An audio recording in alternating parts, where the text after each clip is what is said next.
Ons gaan vanoggend kyk na Dawid en Goliat. Iets waaroor ek nog nooit gepreek het nie. Ek hoop die Vader kan vanoggend deur my spreek en my die vermoë deur my vlees gee om regtig oor te dra wat op sy hart is. Ons gaan 'n hele klompie verse lees. Ons gaan van vers 3, 1 Samuel 17 van vers 3 tot 26 lees en dan weer van vers 32 tot 39 en dan weer vers 45 tot 49. Ek gaan dit vir julle als lees dat jy die hele prentjie kry en dan gaan ons bietjie daaroor gesels. Ek gaan so 6 of 7 punte hier uithaal wat ek dink baie belangrik is. So kom ons begin lees, is julle almal daar. Ek wil eintlik vir Nika gevra het om dit te lees. Sy lees baie mooier as ek. Maar kom ek probeer maar vanoggend. Jy lyk nogal smaak vanoggend, hoor. Ek het al vanoggend vir aan die gang gevry. Die kyk sy my so en Zoe lag. En die Filistyne het diskant teen die berg en die Israeliete oorkant teen die berg gestaan, sodat die dal tussen hulle in was. Toe kom daar 'n baasvegter uit die laars van die Filistyne, met die naam van Goliat, uit Gat. Ja, hy gaan sy gaatjie sien vandag. Sy hoogte was 6 el en 'n span. Daar was 'n koperhelm op sy hoof, en hy het 'n panser van skibbe aangehad.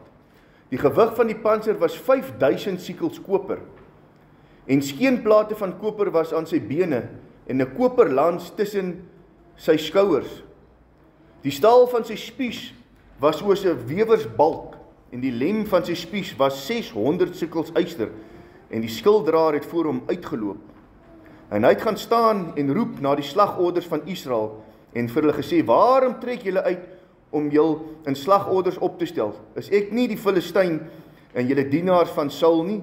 Kies vir julle 'n man uit, dat hy na my toe afkom. As hy teen my kan veg en my verslaan, sal ons julle slawe wees. Maar as ek hom oorwin en hom verslaan, moet julle ons slawe wees en ons dien. Verder sê die Filistyn, ek daag die slagorders van Israel vandag uit. Gee my 'n man, dat ons saam kan veg. Toe Saul en die hele Israel hierdie woorde van die Filistyn hoor, was hulle verskrik en baie bevrees. Israel, sowel as die Filistyne, het slagorde teenoor slagorde opgestel. Kyk, kry die prentjie in die kop, hier staan hulle linie teen linie. En daarop gaan Dawid sy pak goed af. Daarop gee Dawid sy pakgoed af onder bewaring van die oppasser van die pakgoed. En hy hardloop na die vegterrein. Toe hy daar aankom, vra hy sy broers na die welstand.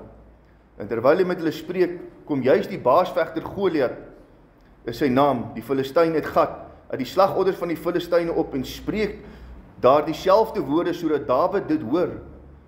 Maar toe al die manne van Israel die man sien, vlug hulle vir hom weg, want hulle was baie bang. En die manne van Israel sê, het julle die man gesien wat daar opkom?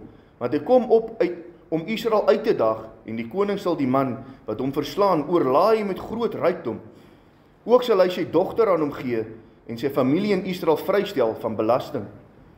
En daarop het Dawid die man wat by hom staan gevra en gesê, wat sal met die man gebeur wat hierdie Filistyn verslaan en die smaad van Israel wegneem?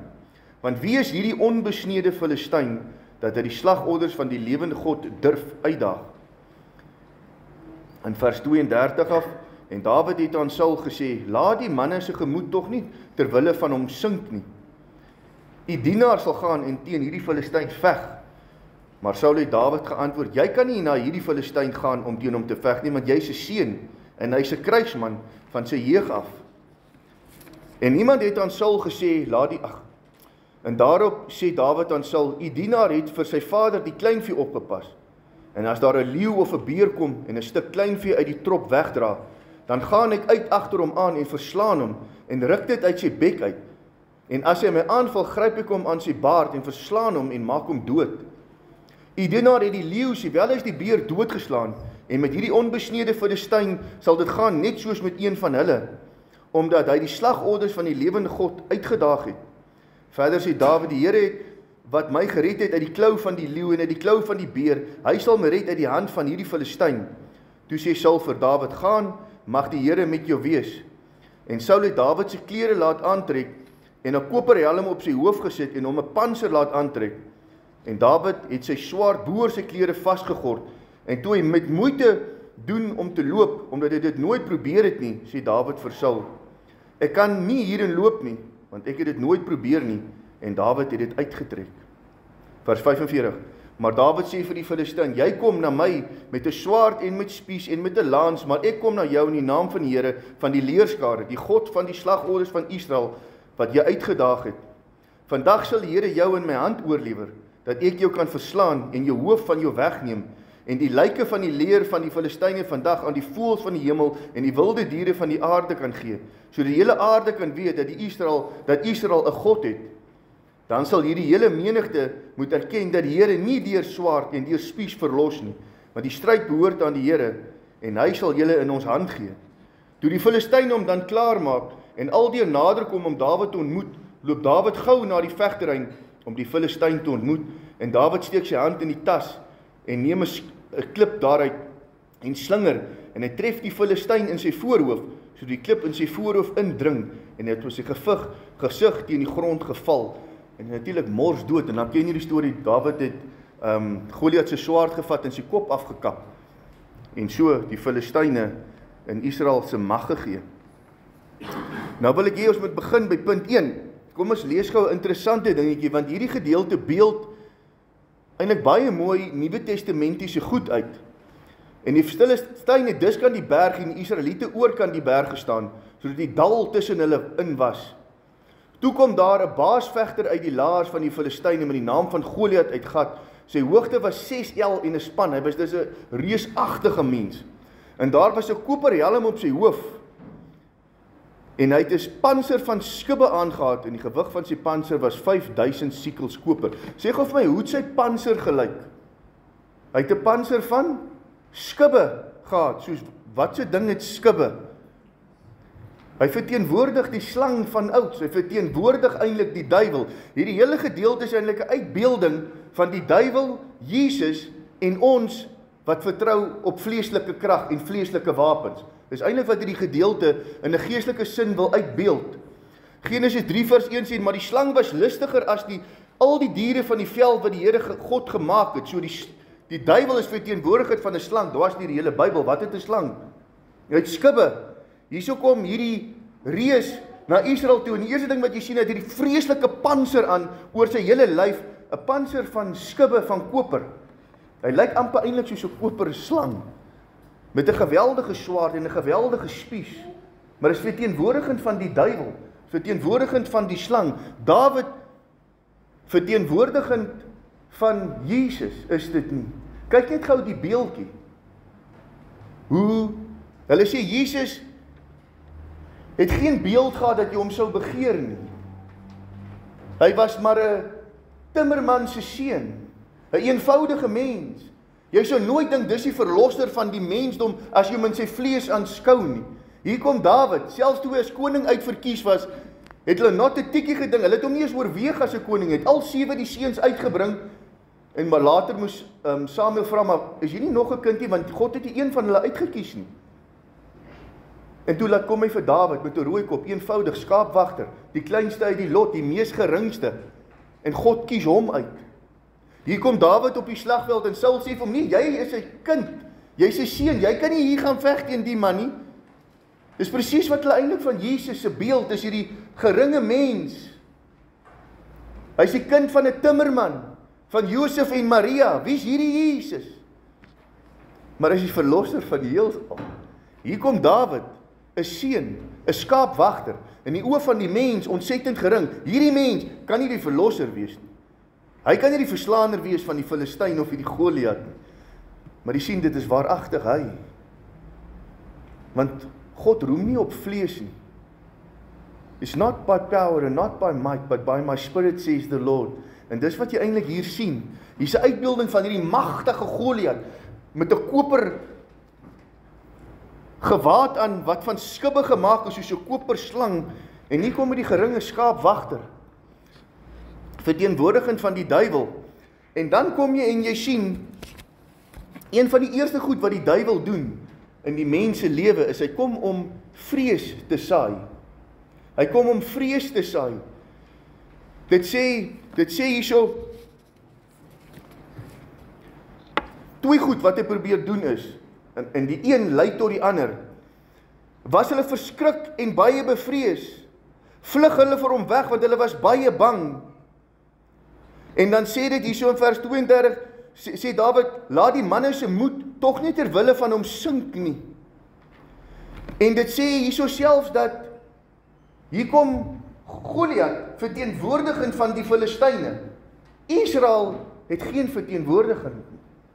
Saul is veronderstel op die voorste punt van die linie te wees, die volk Israel verteenwoordig, maar hy kan nie verteenwoordig nie, want die vlees kan geen mens in oorwinning verteenwoordig nie. Jy sien, die vlees se moed sal altyd sink.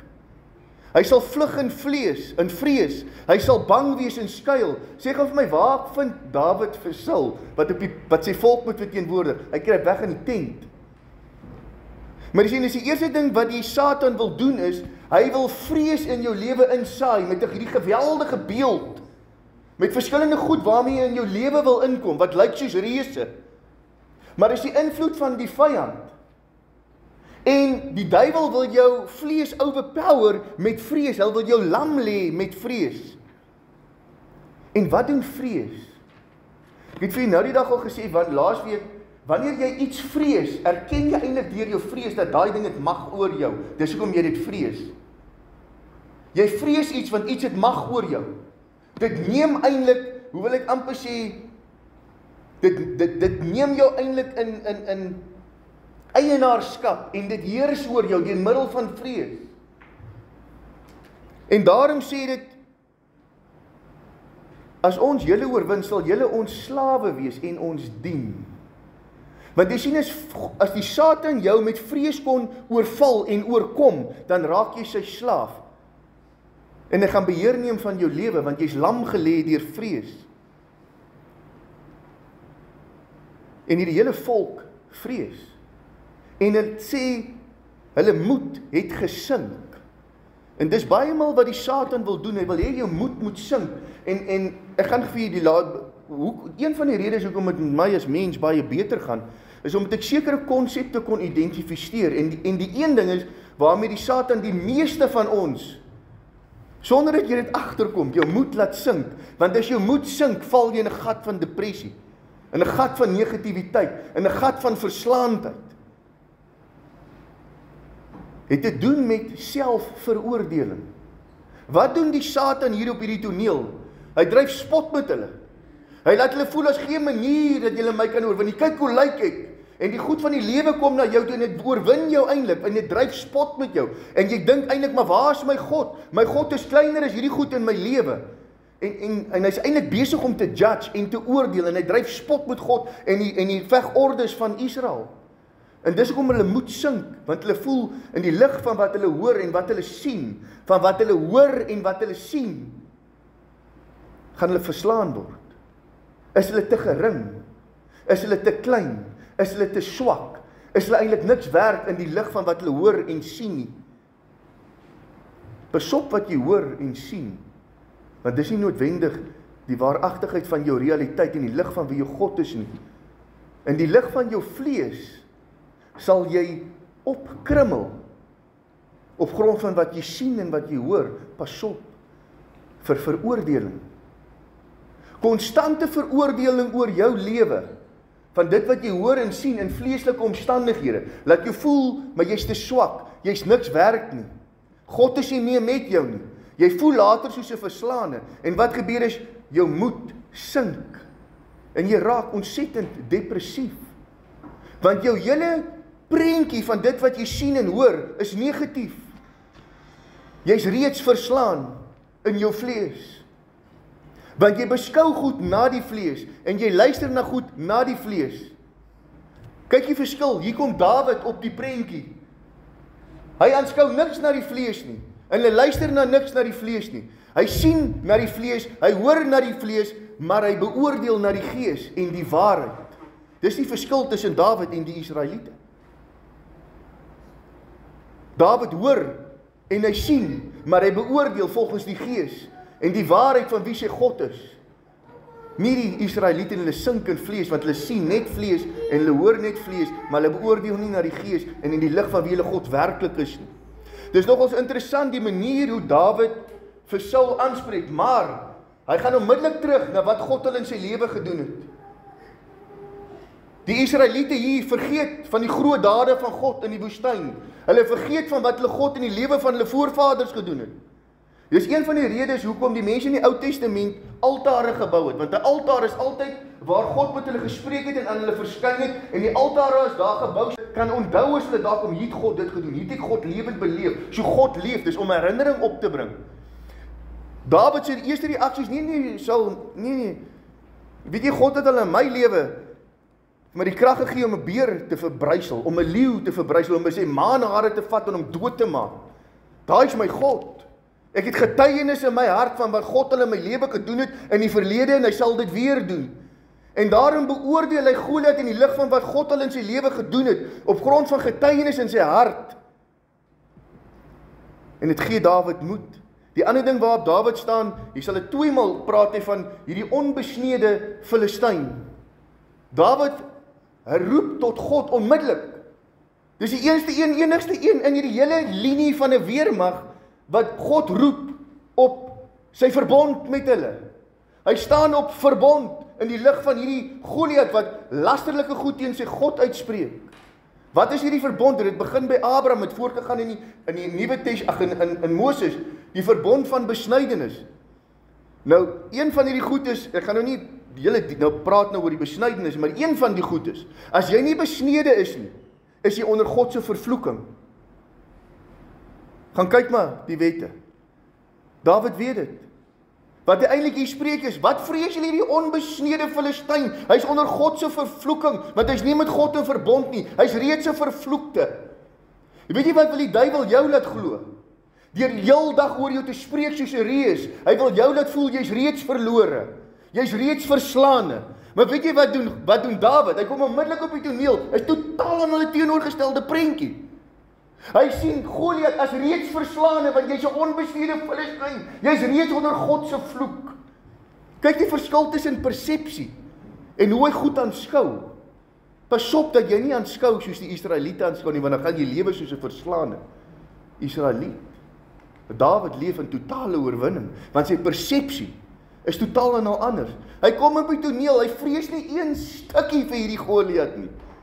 Want sy eerste manier is wat hy na hom kyk, hierdie is 'n onbesnede Filistyn. Die verbond sê hierdie man is reeds vervloek in God se oë. En vandag sê ek vir julle wys, hy sterf soos 'n vervloekte. Ons sal hom nie dien nie, hulle sal ons dien, want hulle is vervloek. Hulle is nie onder die verbond nie. Hulle is nie besnede nie. Hulle is onder God se vloek.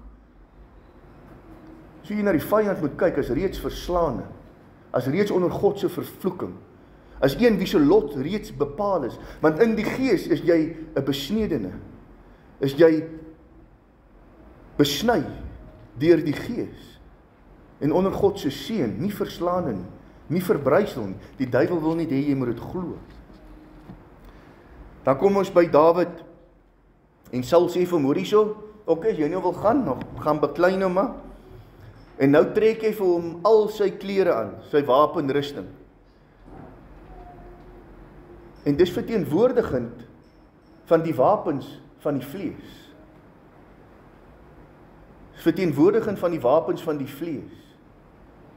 Geen wapen in die vlees wat daar was, kon hierdie Goliat oorwin nie. Die panser was meer vir Dawid 'n las.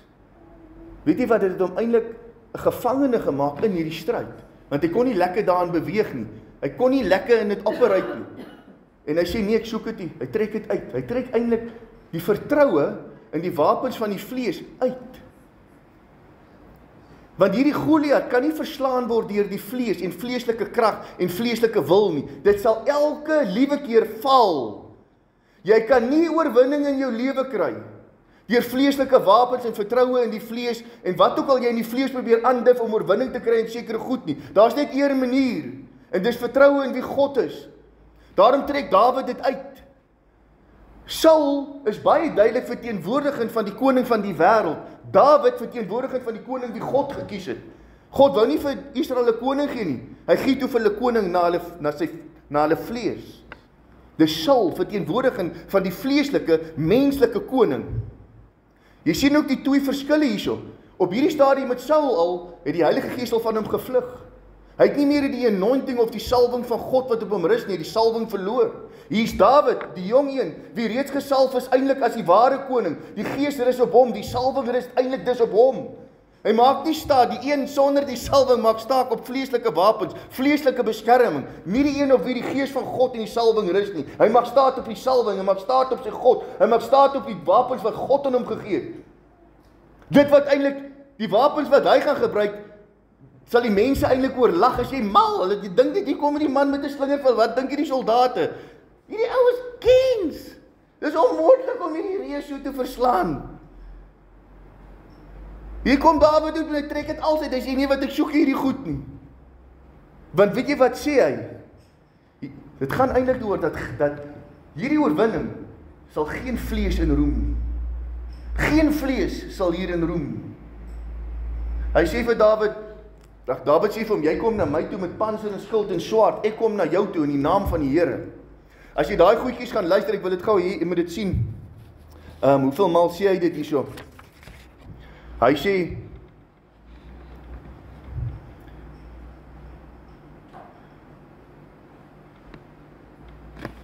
die Here het my, wat my gered het. Hy sal my red uit die hand van hierdie Filistyn. En dan sê, ek sal na jou toe kom in die naam van die Here. Die Here jou in my hand oorlewer, sodat die hele aarde kan weet dat Israel 'n God het, want die stryd behoort aan die Here. Hoor sy taal gebruik. Oor en oor en oor in daai klompie verse. Hy het een ding in oor, die oorwinning kom van God af, nie van my nie. Nie in swaard en spies nie, nie in vlees nie, nie in weermagte nie. Die Here sal my die oorwinning gee. Die Here sal laat hierdie Filistyne vandag weet, maar die volk Israel het 'n God. Dat God verslaan nie met mag en krag nie, maar op sy manier, op sy goddelike manier, wat teen die aard van die mens is. Hier kom Dawid, klein mannetjie, jong seun, kom hy hierdie Goliat, hierdie reus, wat lyk soos 'n slang tegemoet, vat 'n klippie in die slingervel, en sê gou vir my, wat sê Genesis 1? En ek sal vyandskap tel tussen jou en die vrou, hy sal jou in die hakskeen byt, maar jy sal sy kop verbrysel. Dis Jesus. Verbrysel die kop van die slang van ouds. Dit dring sy kop en hy slat morsdood neer op die grond. En Dawid kap sy kop af. Jy sien, daar's geen vleeslike wapen wat vir jou geestelike oorwinning kan gee. Die wapens van ons stryd is nie vleeslik nie, maar dis geestelik. Jy gaan aanhou stry in jou vlees, maar daar's net een wat die oorwinning kan gee, en dis Jesus. As ek praat van geestelike wapens, het ons 'n hele paartjie van hulle, die woord, gebed, ons het 'n wapenrusting, maar van wie spreek dit? Dit spreek van Jesus. Daar's net een manier tot ware oorwinning, en dis om te laat los van alle vleeslike wapens en vleeslike krag en vleeslike staatmaking en absoluut 100% in afhanklikheid te kom in Jesus om jou die oorwinning te gee, want in hom is ons meer as oorwinnaars. Raak jy nie die slaaf van die vyand nie. Maar dis so ontsettend moeilik om te let go and to let God. Dis so moeilik, want dit is teen die aard van jou vlees. Weet ek, die grootste oorwinnings wat ek in my eie lewe al behaal het, was eintlik toe ek gekwot het. Gekwot het om te veg teen die ding waarmee ek sukkel. Weet jy hoe moeilik is dit? Maar jy kry nie oorwinning as jy daarmee veg nie. Weet jy wat doen jy eintlik? En dis hoe die vyand ons vang, gaan afsluit hiermee. Is, solank as wat hy vir jou in stryd hou met die ding waarmee jy sukkel, hoe langer gaan hy oor jou heers? Want hy hou jou dan juist besig met dit waarmee hy jou wil besig hou. En jy kan nie oorwinning daaroor kry nie. Die grootste oorwinnings wat ek in my lewe al beleef het, is wanneer die Here vir my sê in hierdie toestand, maar die probleem is, dit is so moeilik vir jou vlees om dit te koop. Dat God eintlik vir sê, hou nou op beklei met hierdie ding. Jy kom nou al vir hoeveel jare agter, jy kan nie oorwinning hieroor kry nie. En dan bid jy daaroor, en jy vas daaroor, en jy doen al hierdie goed. En dan kry jy nie oorwinning nie. Die goed gebeur nie soos jy wil hê dit moet gebeur nie. En God sê vir my, hou op fokus op hierdie ding. My seun het die prys betaal. My seun het alles gedoen, jy hoef dit nie te doen nie. Fokus jy net op my, al is daar sonde en verkeerde goed in jou lewe. Fokus jy net op my, hou aan met jou stilte tyd, hou op Bybel lees, hou aan met jou geestelike wandel op my. Fokus net op my, jou God en jou Here. En weet jy wat gebeur? Na 'n paar maande dan kom ek agter, toe flip, ek het vergeet van hierdie ding waarmee ek al gesukkel het. Dan kyk ek terug en dink ek myself, flip, ek kan nie eens agterkom wanneer ek oorwinninge oor gekry. Al wat ek agterkom is ewe skielik in 'n punt, asof die Gees vir my terugwys en hy sê vir my, Rian, kyk gou terug. Kom ek agter.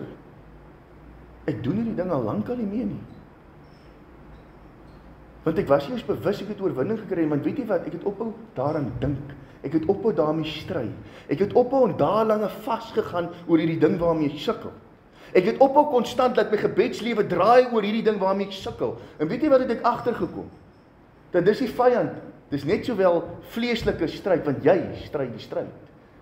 Jy wil dit 'n gebed oorwin. Jy wil dit met vas oorwin. Jy gaan dit so doen. Jy kan dit nie doen nie. Daar's net een, en dis Jesus, wat oorwinning gee. Dit wat jy moet doen is release. Want die geveg behoort aan die Here. Sê gou vir my, behoort die geveg aan jou? Nee. Jy gaan almekaar val, want jy wil die geveg veg. Op verskillende geestelike maniere, waarvoor jy nie geroep is om die geveg te veg nie. Want jou fokus is verkeerd. Jy dink, jy kan dit doen deur vas. Jy dink eintlik, jy kan dit regkry deur gebed. Daarmee sê ek jy moenie bid nie, daarmee sê ek jy moenie vas nie. Maar dis nog steeds eintlik, op 'n fyn mate, kom die vyand in, en hy laat jou, deur al die geestelike goed te doen, nog steeds fokus op daai ding. Hy vang jou vir 'n para. Jy kan nie oorwinning daaroor kry nie. Vas kan nie oorwinning oor goed kry nie, hoor. Ook nie gebed nie. Die een wat waaragtig staan, is Jesus. As jy vas, want dis eintlik wat jy moet doen, moenie vas oor daai ding. Moenie bid net oor daai ding en daarop fokus. Weet jy wat doen jy? Jy kan vas. Dis 'n fantastiese geestelike tool om van jou vlees ontslae te raak. Juis van jou vlees ontslae te raak. Wanneer jy vas, fokus op hom. Wanneer jy vas en bid, gaan in jou binnekamer, maak jou deur toe en bid tot die God wat in die verborgene is. En die God wat in die verborgene is, hy sal die ding doen. Hy sal jou beloon. Want in daai vas is dit eintlik om van jou vlees ontslae te raak, sodat jy hom meer kan soek, dieper met hom kan wandel, meer fokus op hom. Dit gaan juis om die vlees weg te kry, sodat jy kan fokus op hom. Wanneer jy bid, hou op gaan met 'n shopping list. Dis asof jy checkers toe gaan, en nou jy bid, jou hele gebedslewe is soos 'n shopping list. Here doen dit, Here doen dit, Here doen dit, Here doen dit. Here gee my oorwinning, gee my oorwinning, gee my oorwinning, gee my oorwinning. Ek wil hierdie ding hê. Nee. Dis nie waaroor gebed gaan nie.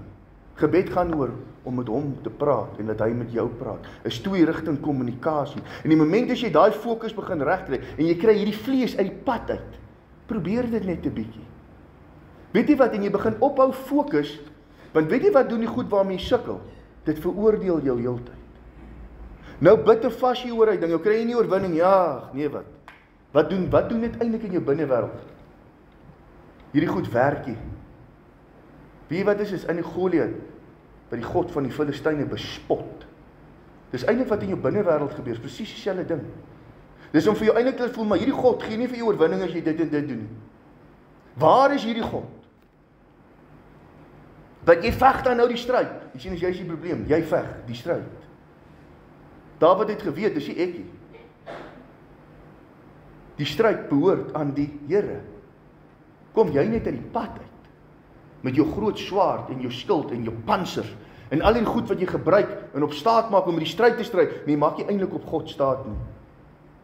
Jy maak eintlik op die panser staat, jy maak eintlik op die swaard staat, jy maak eintlik op die skild staat. Dit het 'n geestelike sousie oor, maar jy vertrou eintlik op die vlees. Daarmee sê ek nie, moenie bid nie, en moenie bid vir sekere goed in ander mense se lewens nie. Daar's 'n verskil tussen om God te vertrou wanneer jy bid, as om te bid teen iets.